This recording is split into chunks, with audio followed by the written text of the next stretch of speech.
Hai, saya Dr. Maliki. Jangan lupa ikuti video-video saya dan jangan lupa like and subscribe. Jom layan. Okey, jadi saya baru masuk 47 tahun ini.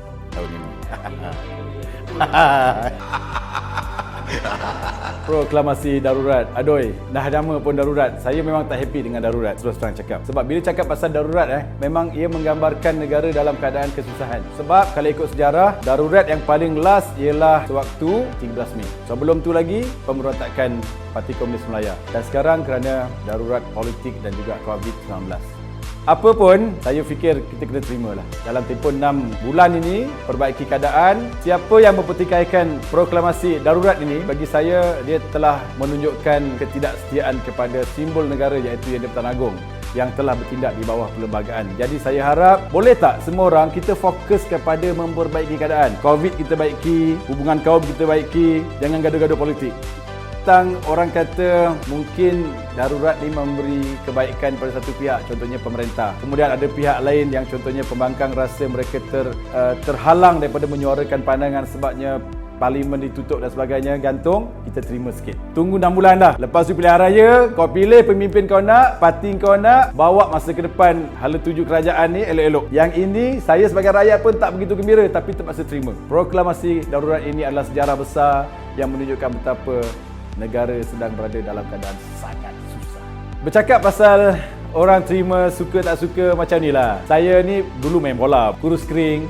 Selalu macam ni. Kita kadang-kadang bila main bola, kita dah jaringkan gol. Tapi tiba-tiba pengadil angkat, dia kata offside. Sekarang pula zaman ada VAR. Dah gol, orang kata dah tepuk tangan gol. Tapi kata pengadil, tak masuk, tak kira. Sebab apa? VAR kata ada badan seinci lebih daripada player pertahanan. Jadi kita kena terima lah. You tak puas hati, cari game lain. Bila dah darurat, bila dah COVID makin meningkat, jangkanya bulan 5 sampai nak capai 8,000 jangkitan, saya fikir ia memberi satu tekanan pada masyarakat. Yang paling utama dalam keluarga. Tentunya ketua keluarga, suami isteri, ibu bapa akan menjadi orang yang paling tertekan kerana berhadapan dengan satu situasi yang tidak dapat dikawal dan tidak dijangka.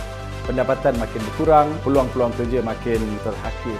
Ada orang hilang kerja. Ya? Anak-anak sekarang kalau ada 5 anak, kena ada 5 laptop untuk anak-anak tu belajar. 5 laptop tu melampau lah. Tapi at least lah ada laptop, ada internet yang kuat. Semua ni buatkan kepala pening, pusing.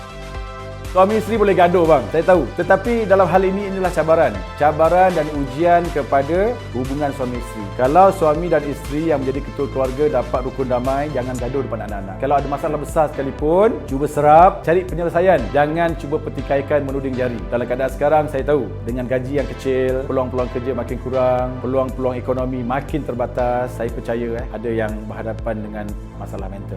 Antara satu cara untuk atasi masalah ini ialah suarakan apa yang terbuku di hati.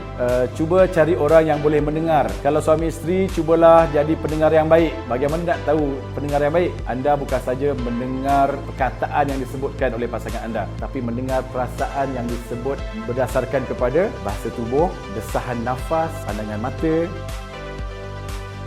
Itu semua memberi gambaran, akhirnya kita faham.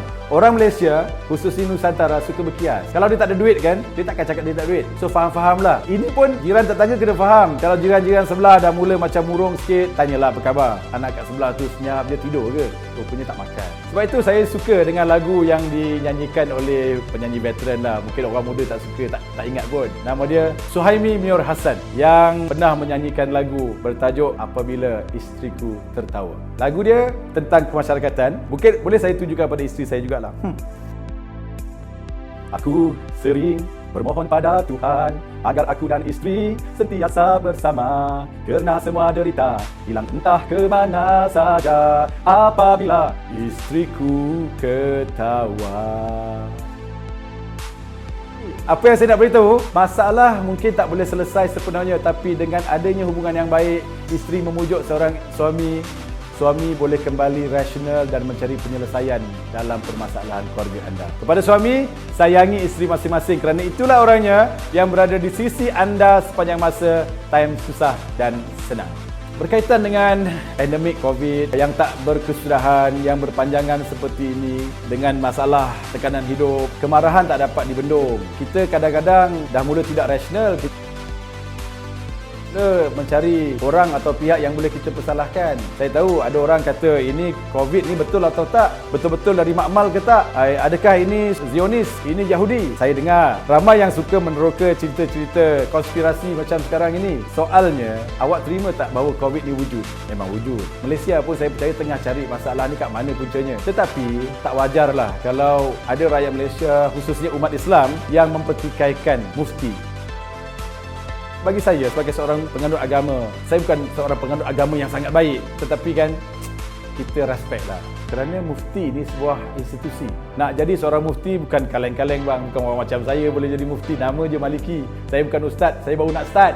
Tapi nak jadi seorang mufti ada kriteria-kriteria yang boleh diperakukan dan yang memperakukan sultan. Sultan ini yang menjaga agama di setiap negeri. Mufti telah membuat keputusan, kita terima. Mufti telah merujuk kepada semua institusi mufti di seluruh dunia, bukan di Malaysia saja. Jadi soal boleh atau tidak kita menggunakan masjid, ia mesti ada masalah umum yang perlu difikirkan oleh sahibus samahah mufti-mufti. Tolong jangan pertikaikan, kerana dalam agama kita kalau kita pertikaikan institusi, rosaklah institusi itu. Tolonglah, soal Yahudi, soal Zionis, ini klise sangatlah. Sejak dulu bila tak puas hati, kaitkan dengan Yahudi. Tak puas hati, kaitkan dengan babi. Oh, orang Islam ni suka sangat kaitkan benda-benda macam ni. Tolong, berhenti. Jangan kita secara tak sedar merendahkan agama kita pula. Orang Yahudi tak buat apa pun, dia relax.